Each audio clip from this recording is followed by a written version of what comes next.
नमस्कार, झारखंड समाचार में आप सबका स्वागत है। आइए जानते हैं सुबह से लेकर शाम तक की तमाम बड़ी खबरों को। इससे पहले चैनल को सब्सक्राइब नहीं किया है तो प्लीज चैनल को सब्सक्राइब कर बेल आइकन को प्रेस कर दीजिए ताकि खबरों का अपडेट आपको मिलता रहे।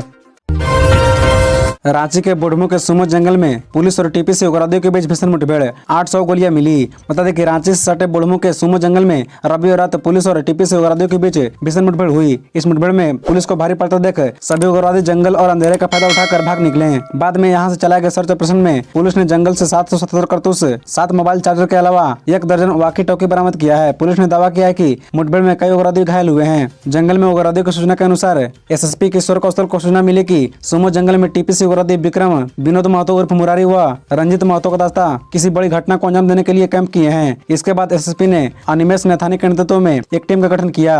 रविवार रात के करीब 8 बजे पुलिस की टीम ने जंगल में उग्रवादी की तलाश शुरू की। इसी क्रम में उग्रवादी ने पुलिस पर फायरिंग शुरू कर दी। पुलिस ने भी जवाबी फायरिंग की। करीब आधे घंटे तक चली मुठभेड़ में दोनों ओर से 50 राउंड से अधिक फायरिंग हुई। एसएसपी ने बताया कि गोलीबारी में कुछ उग्रवादी घायल भी हुए हैं, हालांकि अभी इसकी पुष्टि नहीं हुई है। मार्च में पेश होगा हेमंत सरकार का बजट, आपके सुझाव से बनेगा लोखा जोखा। बता दें कि झारखंड सरकार मार्च में नए वित्तीय वर्ष 2023-24 के लिए राज्य के आम आदमी को केंद्र में रखकर बनने वाले बजट को अंतिम रूप देने की प्रक्रिया शुरू हो गई है। लिहाजा बजट प्रस्ताव में आम और खास लोगों के सुझाव भी शामिल किए जाएंगे। सरकार हमीन कर बजट के पोर्टल और बजट परिचर्चा के दौरान मिलने वाले सुझाव से भी सबसे अच्छे सुझाव को शामिल करेगी। मुख्य सचिव ने 3 महीने पहले विभागवार बजट की समीक्षा के दौरान यह स्पष्ट निर्देश दिया था कि सभी विभाग योजना मद से ज्यादा राशि खर्च करे। योजना राशि सरेंडर करने की स्थिति में राशि को वैसे विभाग को हस्तांतरित कर दी जाएगी जिस विभाग में योजना मद की राशि ज्यादा खर्च हुई है। लेकिन अभी कुछ विभागों को छोड़कर शेष सभी विभाग योजना मद की राशि खर्च करने में फिसडी रह गए हैं। रामगढ़ उपचुनाव से पूर्व छिन्नमस्तिका मां के शरण में बीजेपी प्रदेश अध्यक्ष दीपक प्रकाश कहा, पार्टी है तैयार।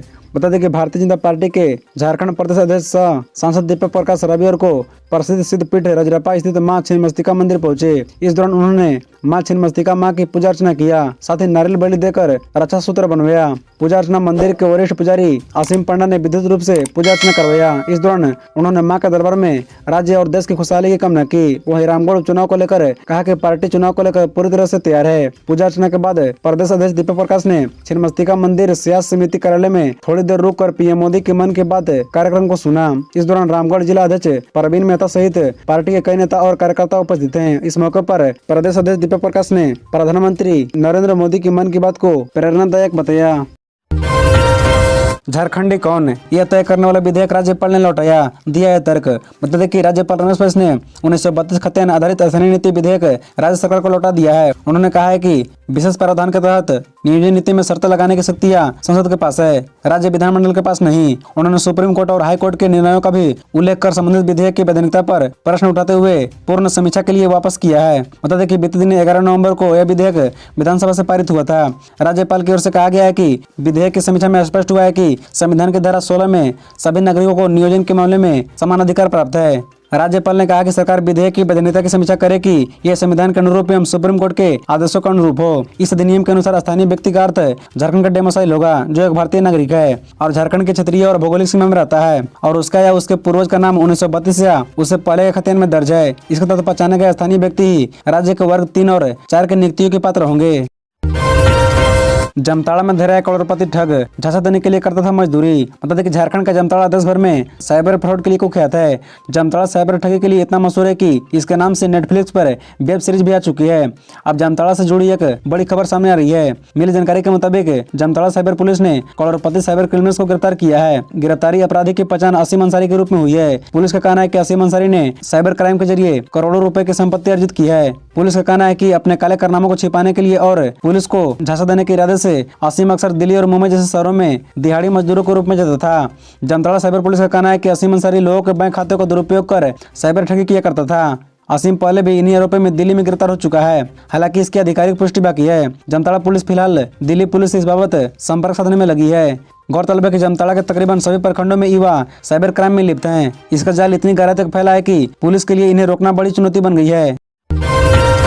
झारखंड के डॉक्टर दंपति सहित 5 की मौत, हादसा या साजिश, गहराया राज, फैमिली में कलह। मतलब कि हाजरा अस्पताल में आगलगी मामले में डीसी संदीप ने प्राथमिकी दर्ज करने का आदेश दिए हैं और पुलिस एफआईआर करने की तैयारी में है। लेकिन रविवार रात तक डॉक्टर हाजरा के पुत्र, पुत्री या अन्य किसी परिजन ने प्राथमिकी दर्ज करने के लिए न तो फर्द बयान दिया है और न ही लिखित आवेदन। डॉक्टर विकास हाजरा और प्रेमा हाजरा की पुत्री प्रेरणा हाजरा बिलाप के दौरान कई बार पूरी घटना में साजिश का आरोप लगाते रही और रो रो कर कहते सुनी गई कि सोची समझी साजिश के तहत इस घटना को अंजाम दिया गया है। प्रेरणा यह भी कर रही थी कि पापा मैं आपके हत्यारों को सजा दिलाकर रहूंगी। हालांकि ना तो इस संबंध में कोई उन्होंने पुलिस को फर्द बयान दिया है और न ही कोई लिखित शिकायत की है। अंदर खाने में चर्चा थी कि फोरेंसिक जांच रिपोर्ट के आधार पर परिजन थाने में शिकायत करना चाहते हैं। हालांकि यह व्यवहारिक नहीं है। फोरेंसिक जांच रिपोर्ट सामने आने में फिलहाल समय लग सकता है। माता पिता की एक साथ मृत्यु से दोनों संतान स्तब्ध है। पुत्र आयुष बार बार कह रहा था कि पापा मैं काबिल डॉक्टर बनूंगा। प्राथमिकी को लेकर परिवार के अंदर ही मतभेद की बात कही जा रही है। देर रात तक आवेदन के विषय वस्तु को लेकर अपने नजदीकियों के साथ मंत्रणा करते रहे। रामगढ़ उपचुनाव का पूरा गणित समझिए। कौन कौन दावेदार, कौन कितना मजबूत और क्या है रामगढ़ चुनाव में जीत का फॉर्मूला। बता दें कि रामगढ़ विधानसभा सीट पर चुनावी रण की तैयारी शुरू हो चुकी है। उम्मीदवारों का ऐलान अभी तक नहीं हुआ है, लेकिन चेहरे लगभग साफ है। इस सीट पर आजसू और कांग्रेस के बीच सीधा मुकाबला होता रहा है। आंकड़े गवाह है कि पिछले 3 बार हुए उपचुनाव में दोनों दलों के बीच 60-70% वोट बढ़ते रहे हैं। पिछले बार चुनाव पर नजर डाले तो कांग्रेस प्रत्याशी ममता देवी ने 44.70% वोट लाकर जीत हासिल कर ली थी। आजसू को 31.86 और भाजपा को 14.2% वोट हासिल हुए थे। इस बार संभावना है कि भाजपा और आजसू इस सीट पर साथ में चुनाव लड़ेगी। चुनाव आयोग रामगढ़ उपचुनाव की अधिसूचना मंगलवार 31 जनवरी को जारी करेगा। इसके बाद नामांकन की प्रक्रिया शुरू होगी। 7 फरवरी तक प्रत्याशियों का नामांकन लिया जाएगा। 8 फरवरी को स्क्रूटनी होगी। नाम वापसी की अंतिम तिथि 10 फरवरी है और 27 फरवरी को मतदान और 2 मार्च को मतगणना है। और बढ़ सकती है पूजा सिंघल की मुश्किलें। राज्य सरकार ने विधि विभाग से मांगी राय। ईडी की रिपोर्ट के आधार पर कार्रवाई की तैयारी। बता दें कि निलंबित आईएएस अधिकारी पूजा सिंघल की मुश्किलें और बढ़ सकती है। राज्य सरकार ने ईडी द्वारा साझा की गई रिपोर्ट के आधार पर विधि विभाग से राय मांगी है। राज्य सरकार ने विधि विभाग से प्राथमिकी दर्ज करने के संबंध में सुझाव मांगा है। प्रवर्तन निदेशालय ने मनरेगा घोटाले की जांच के बाद इससे संबंधित पहली रिपोर्ट नवंबर 2022 में राज्य सरकार को भेजी थी। ईडी की इस रिपोर्ट के आधार पर पूजा सिंघल, सीएस सुमन कुमार और 6 जिला खंड पदाधिकारियों के खिलाफ मामला दर्ज किया गया था और इस मामले में जांच अब तक चल रही है। ईडी ने इस मामले में कई अहम सबूत कोर्ट में सौंपे हैं। ध्यान रहे कि इस वक्त पूजा सिंघल जमानत पर बाहर है। सुप्रीम कोर्ट ने पूजा सिंघल को 1 माह की अंतरिम जमानत दी है। उन्हें अपनी बेटी के साथ नोएडा में रहने की इजाजत दी गई है। उन्हें रांची आने का आदेश नहीं दिया गया है। वह तब तक रांची से दूर रहेगी जब तक इस मामले में जांच चल रही है। निलंबित आईएएस अधिकारी पूजा सिंघल को करीब 8 माह बाद केंद्रीय कारावास से रिहा हुई। इस दौरान वह कई बार रिम्स में भर्ती रही। पुलिस कर्मियों पर गिरी गाज। मछली लदे वाहन को छुड़ाने के लिए मांगी रिश्वत, फोन पे पर मांगा पैसा।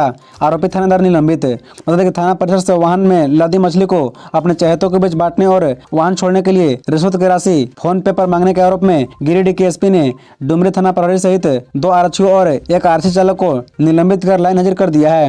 मतलब ज्ञात हो कि वाहन संख्या BR06 GE 9308 पर बंगाल से 10 क्विंटल 36 किलो मछली लोड कर मोतिहारी जा रहा था। 27 जनवरी की सुबह जब वह कुलगो टोल प्लाजा को पार कर रहा था, उसी दौरान एक ट्रक के बचाने के क्रम में वाहन पलट गया, जिससे मछली सड़क पर गिर गई। इसमें लगभग 2 क्विंटल मछली मौके पर पब्लिक ने लूट ली। कुछ देर बाद डुमरी पुलिस वहां पहुंची और गिरी हुई मछली को वाहन में रखवाकर थाने ले गई। चालक के अनुसार वाहन में 8 क्विंटल मछली बची हुई थी। मामला उस समय और तूल पकड़ा जब पूर्व मुख्यमंत्री बाबूलाल मरांडी ने ट्वीट कर राज्य के ऊपर इसे एक दाग बताते हुए भ्रष्ट पुलिस वालों को बर्खास्त करने की मांग की थी और ये भी कहा था कि हिम्मत देखिए, खाते में भी पैसा मंगा लिया। बताया जाता है कि एसपी ने इसे गंभीर मामला मानते हुए रविवार को थाना प्रभारी गोपाल कुमार महतो सहित 2 आरक्षी और 1 आरक्षी चालक को निलंबित कर लाइन हाजिर कर दिया। महात्मा गांधी की पुण्यतिथि। राज्यपाल रमेश बैसवा, मुख्यमंत्री हेमंत सोरेन ने रांची में चलाया चरखा, बापू को ऐसे किया याद। बताते कि झारखंड के राज्यपाल रमेश बैसवा, मुख्यमंत्री हेमंत सोरेन ने सोमवार को राष्ट्रपिता महात्मा गांधी की 75वीं पुण्यतिथि पर रांची के मोराबादी की बापू अटका स्थित उनकी प्रतिमा पर पुष्प अर्पित कर उन्हें श्रद्धांजलि अर्पित की। इस मौके पर 2 मिनट का मौन रखा गया। राज्यपाल व सीएम ने चरखा चलाकर महात्मा गांधी को याद किया। झारखंड के मुख्यमंत्री हेमंत सोरेन ने पत्रकारों से बातचीत में कहा कि हम सभी को राष्ट्रपिता महात्मा गांधी के विचार, आदर्श तथा संदेश को अपने जीवन में आत्मसात करना चाहिए। आज का दिन देश के लिए स्मरणीय दिन है। किसी भी हालत में उनके विचारों को समाप्त नहीं होने देना चाहिए। इस अवसर पर बापू अड्डा स्थित राष्ट्रपिता महात्मा गांधी प्रतिमा स्थल पर भजन मंडली ने बापू के प्रिय भजन तथा रामधनु प्रस्तुत किया। झारखंड के सीएम हेमंत सोरेन कल करेंगे जमशेदपुर कोलकाता हवाई सेवा का शुभारंभ। बता दें कि झारखंड के मुख्यमंत्री हेमंत सोरेन कल यानी 31 जनवरी को लव नगरी जमशेदपुर से सिटी ऑफ जॉय कोलकाता के बीच हवाई सेवा का शुभारंभ करेंगे। मुख्यमंत्री श्री सोरेन सुबह सुबह करीब 10 बजे जमशेदपुर यानी सोनारी एयरपोर्ट पहुंच जाएंगे। यहाँ पर वह जमशेदपुर कोलकाता की हवाई सेवा का शुभारंभ करेंगे। इसी के साथ ही जमशेदपुर झारखंड का दूसरा शहर बन जाएगा जहाँ से विमानों की व्यापारिक उड़ान शुरू हो जाएगी।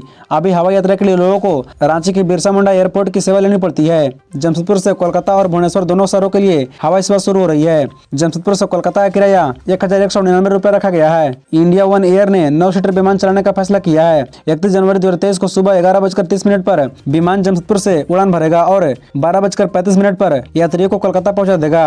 यही विमान दोपहर 1:25 पर कोलकाता एयरपोर्ट से उड़ान भरेगा और जमशेदपुर के सोनारी एयरपोर्ट पहुंचा देगा।